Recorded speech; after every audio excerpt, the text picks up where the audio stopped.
So let's get started. So first, we will just go through a quick PowerPoint to briefly discuss the Marine Environmental Science program here at SUNY Maritime College and all the options that we have associated with that degree. And then I will give you a brief overview about the Marine Environmental Science afterwards. So again, my name is Amira. I am one of the undergraduate counselors at SUNY Maritime College. So this is what our campus looks like. So we are approximately a 55-acre waterfront campus located in the Bronx of New York. So we're located in the southeast section. So we are just before you get into Long Island and Queens. So very ideal location if you would like to go study closer to the city. So have a great nightlife after your hard week at work, or hard week at classes rather. So this is just an overview of Maritime by the numbers. So it's a brief snapshot of our college. We have approximately 1,800 students, 70% of which are in the regimental program, 30% of which are in the civilian program, and I'll go into detail about those in just a little bit. We have 30 nationally recognized programs in science, engineering, business, and humanities. And then again, our ABET accredited engineer programs is probably one of our highlights, but obviously since we're here today, marine environmental science is our discussion point today. So we have over 80 clubs, student clubs and organizations, 14 NCAA Division III varsity sports, and our average class size is about 21. So something similar that you're used to seeing in high school. We have a 16-to-1 student to teacher ratio. So again, very personal hands-on experience with your professor. They're always there to help you and assist you. And they also do have mandated office hours. So if you ever fall behind in a class or you need extra assistance with a certain topic, they're always there to assist you as well. And what's great about that number as well is that the professors do know you by name and not by number or just by someone that's in their class. So great relationships with your professors as well. So this is an overview of all of our undergraduate academic programs. We have 11 undergraduate programs and 2 master's programs. Obviously, our focal point will be marine environmental science today. So just a general overview about the program. It's an multidisciplinary course classes within a specialized lab within the that's on campus that we have. It's relatively new. It just got constructed, I want to say, in the summer of 2013. So newly renovated, and it's a great spot for our biology and then our field methods, which is our capstone course for marine environmental science. And then again, just bouncing off of that laboratory experience, pretty much every course that you're taking that is associated with the MES degree has a laboratory class associated with it. So biology 1, chemistry 2, will have an associated lab class with that. And then again, just brief overview, this is a foundation course to prepare you for any graduate degrees. So great experiences with a lot of different courses. You're learning a lot of great material, and that does prepare you for any career that you do seek afterwards, whether that is graduate school or anything within an aquarium, museum, within other agencies as well. We'll go into that in just a little bit. So within marine environmental science, you have the option of choosing 1 or 2 minors. So we've got marine biology or meteorology and oceanography.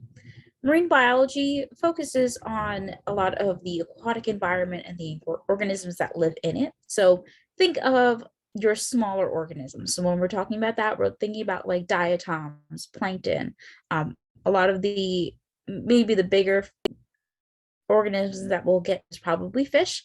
We don't specifically have coursework within cetaceans, so those are your whales and dolphins, but we will focus heavily on fish as you approach your senior year. So those courses mainly focus in on marine biology, ichthyology, invertebrate zoology, and fisheries science, which is a great statistical analysis course to determine fish populations as well.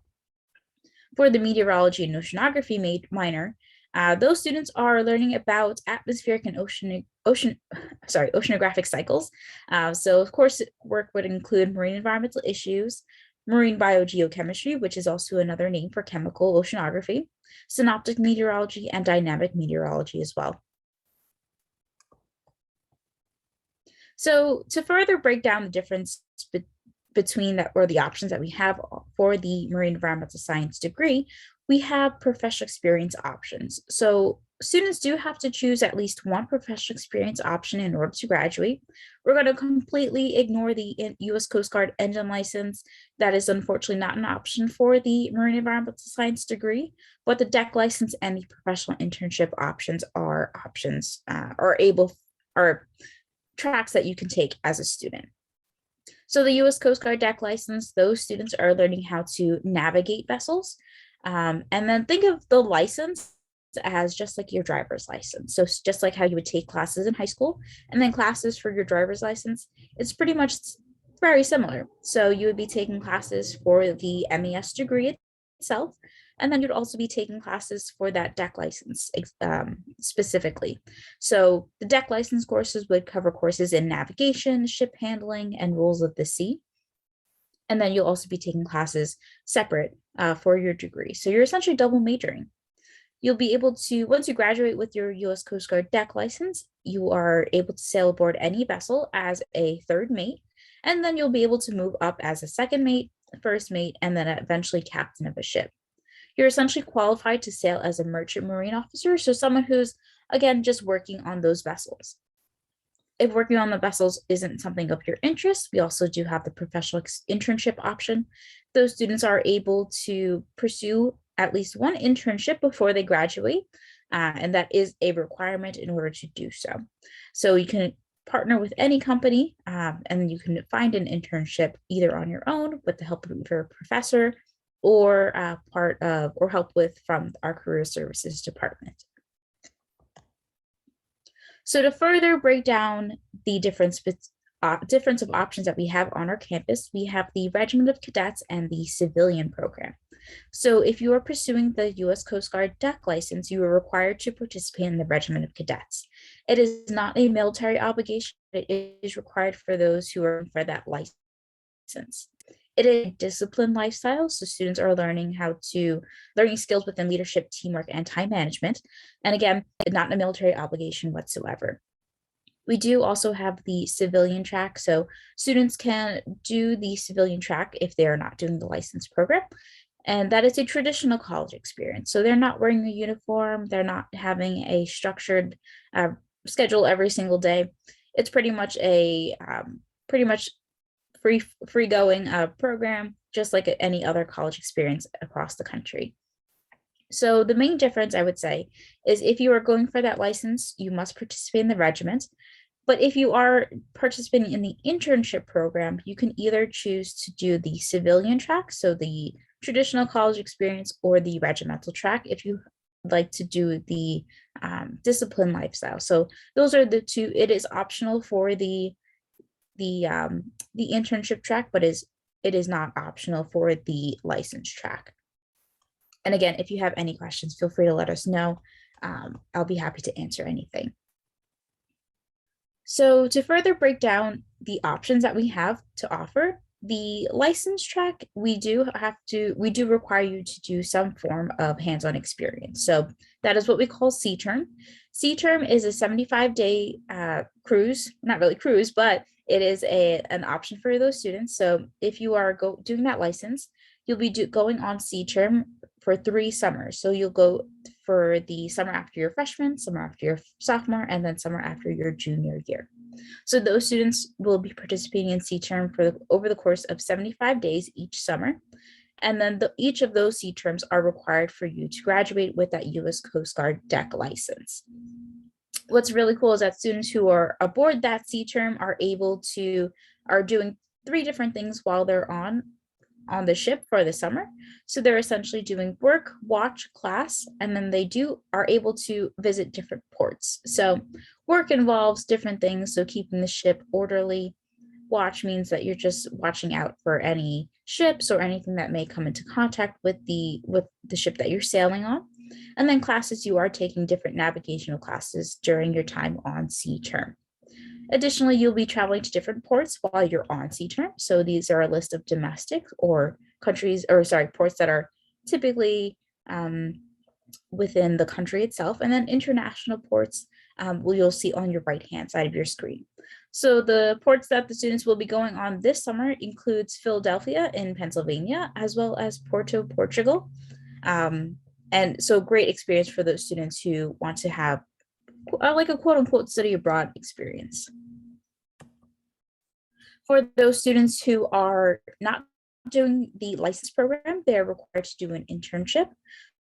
So all of the organizations that you see on the left-hand side of your screen, those are the typical internships that our marine environmental science students will partner with to get that internship credit for that one summer. If you choose to do more than one internships, that's more than allowable. Students will just get more hands-on experience and real-world work experience after they graduate. On the on the right-hand side of your screen, these are our different career placement opportunities. So if you're doing just the just the degree itself, these are the different positions that you're able to pretty much get employed into after you graduate. So most students are laboratory or field technicians. I personally have worked at the Maritime Aquarium up in Connecticut as a marine science educator, also working as a research assistant with a company afterwards, right after graduation. So did hold two different positions within the STEM fields after graduation. Currently, I am a admissions counselor, but I'm also going for my graduate degree at Johns Hopkins University for environmental planning and management. So again, different options for you. And as I had mentioned before, the students who are doing that license are essentially double majoring. So you're doing your degree as well as your license. So you can either be a third mate on any vessel in the world. So that includes cruise ships as an environmental technician aboard that, or aboard any NOAA vessels, part of the NOAA Corps. So great different range of experiences and opportunities for you after you graduate. I would say this degree prepares you well for anything that you decide to do afterwards. So here we get into the little bit of the nitty gritty. So here is a brief overview about our application information as well as requirements. We do offer the our application through the SUNY app or the Common app. I would say the difference between the two is that the SUNY app requires is pretty much there for you if you would like to apply to more than one SUNY schools. So if you're looking at maybe SUNY Maritime, SUNY Stony Brook, and other SUNY schools, you would use the SUNY application. The SUNY application does have the supplemental application that basically outlines the different coursework that you did in high school, any work experience that you've had, or any jobs that you've had any clubs or sports that you've done during high school. In terms of for both of those, we do offer we do require an essay, your official high school transcript, your SAT or ACT scores, and at least one letter of recommendation. As you can see, we are test optional for the fall 2022 application season. And what I mean by that is that our application season has been extended to April 1st. So if you are currently a senior, still looking at different colleges, you can feel free to submit an application to our college for the fall 2022 semester. We are also test optional for the spring 2023 application season. We are still unsure in regards to the fall 2023 application season for test scores. So my suggestion would be if you are able to take the SAT or the ACT for the fall 2023 application, I would suggest you do so. Again, if you're not able to, don't stress about it. We won't receive notification from the SUNY system until approximately July or August. So if you want, you can take it in the meantime. If not, you don't have to.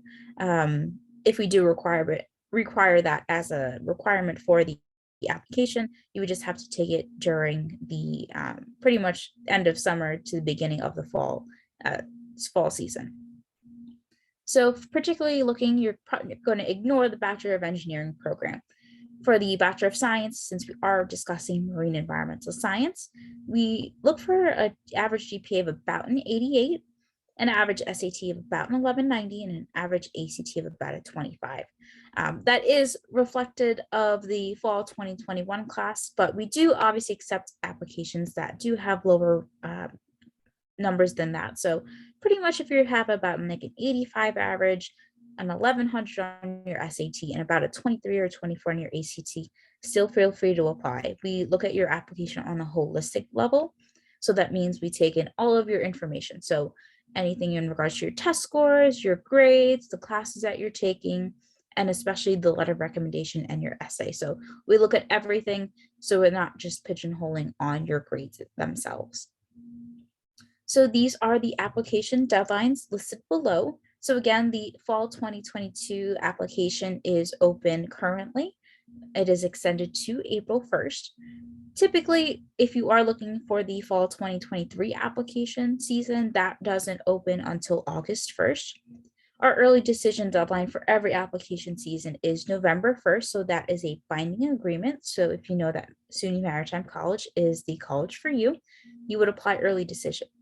If you are looking at other colleges, our regular decision deadline is January 31st. So we do not have early action, as early action allows you to apply early, hear back early, and apply to different schools. We only have early decision and regular decision, so please keep that in mind. So this is an average cost for the 2021-2022 school season. So we do have 3 different prices. We have the New York State resident, in region, and out of region. If you are a New York State resident, this is the average price that you'll be paying for the entire school year.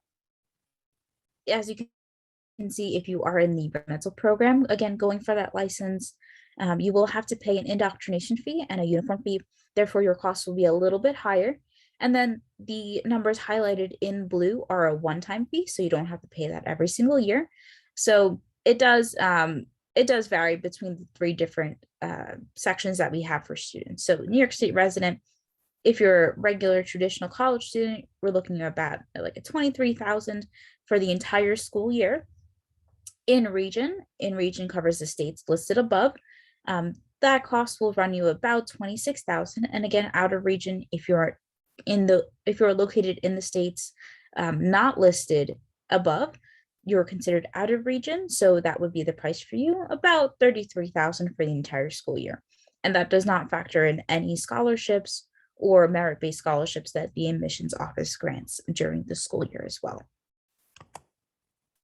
So this is a list of all our counselors, but I'll go back to the slide very briefly to discuss their scholarships. So scholarships is a big thing that students are looking for when they enter college, obviously. So we have the merit-based scholarships. So the admissions office grants scholarships towards a certain applicant pool each year. So depending on how many applications we get and the merit of each application pool, we do grant scholarships. So we are only able to give scholarships to a certain few students. So that will typically go by GPA and classes that you take. So I believe a couple of years ago, if the students received a GPA of about an 88 and above, those students did receive a scholarship, but it can fluctuate for different school years as well.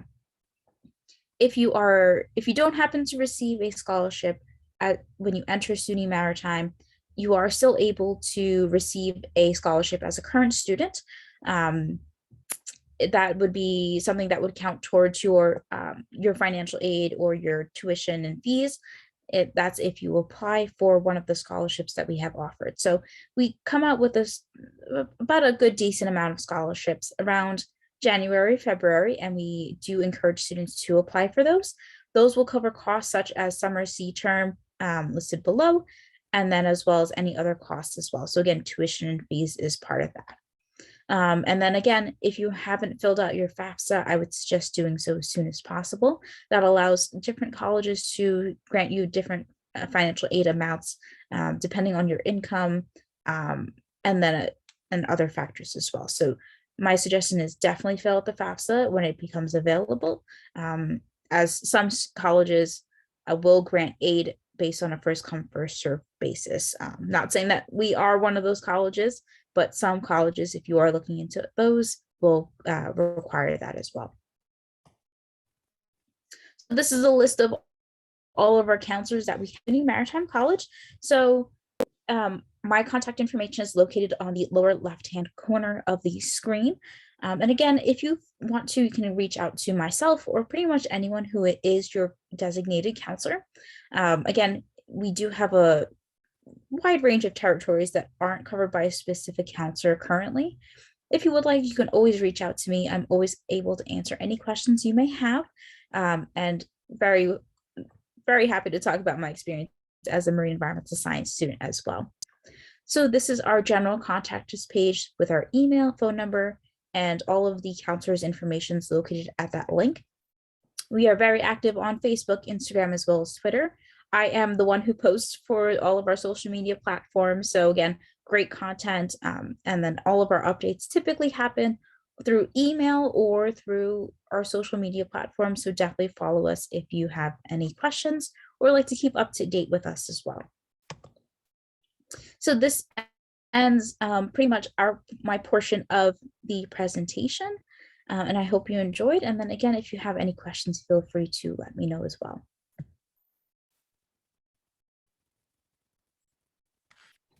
Perfect. Thank you so much. That was great. We had a question. So we have Bettina, someone that is pursuing a degree in marine science currently, and is really interested in conservation and stability. Do you have any kind of guidance on what they should be doing now, like focus on? So in terms of like career path wise? I believe so. Okay, sure, no problem. So I would say if you're currently pursuing a marine sciences degree, looking towards conservation, I would definitely suggest completing an internship.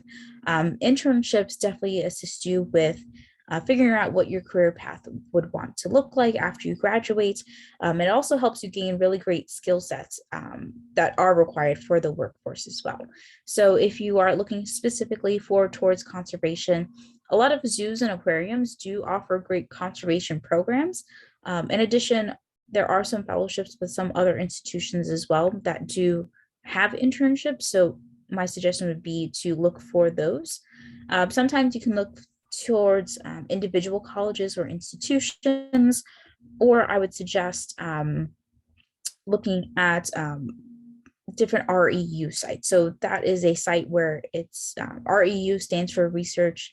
I can't remember the E, but it's research for undergraduate students. But that is a great program as well to help you have the opportunity to learn about conservation, the career track you do want to take.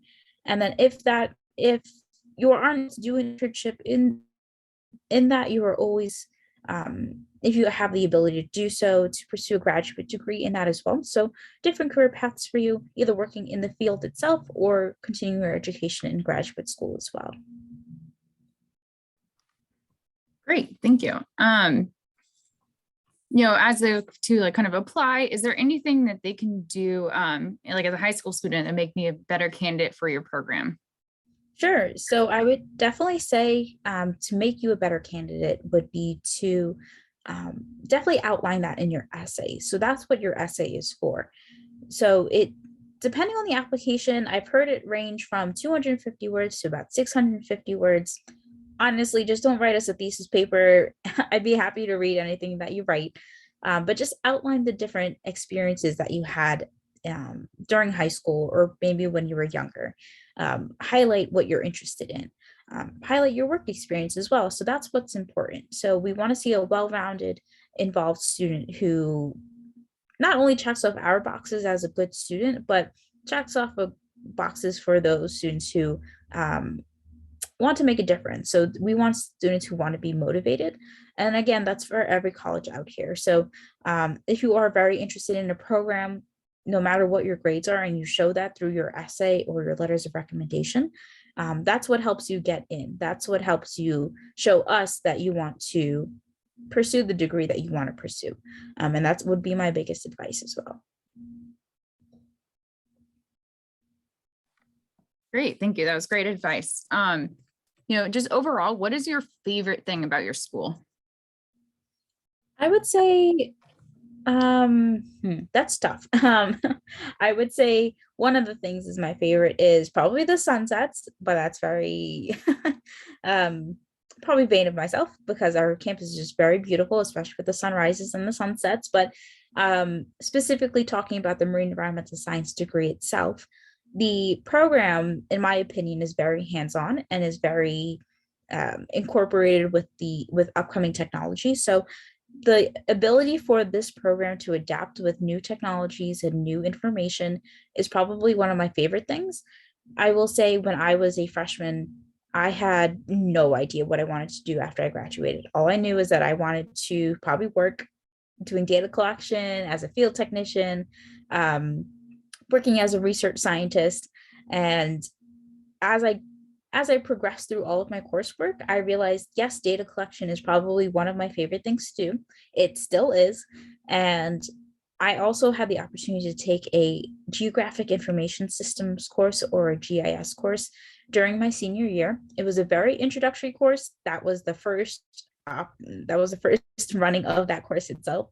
So the course itself, the GIS course, allowed me to realize, okay, not only do I like data collection, but I also like working with different systems as well. So GIS is a great way to map different populations and densities of either people, wildlife, different communities as well affected by a certain and it can be that data can be extrapolated to analyze different effects that the community has been affecting. So I did a research project in my senior year for GIS. That course, that my project mainly focused on cetacean populations. So um, mainly blue whales, fin whales, minke whales that have been affected by oil and gas exploration, um, and those planning zones that would be um, concurrent with the migration periods of those cetaceans as well. So